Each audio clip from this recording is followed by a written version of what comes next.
Po šieste, podporujeme uzatváranie a implementáciu zmluv o voľnom obchode. Slovenská ekonomika je mimoriadne otvorená. My sme závislí na ekonomických vzťahoch so širokým okolitým svetom, a to dokonca nielen v rámci Európskej únie.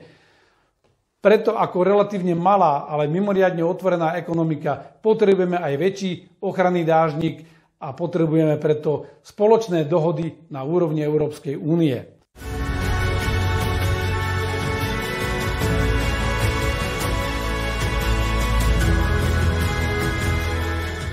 Dajme našu krajinu do poriadku od základov. Odborne, slušne a zodpovedne.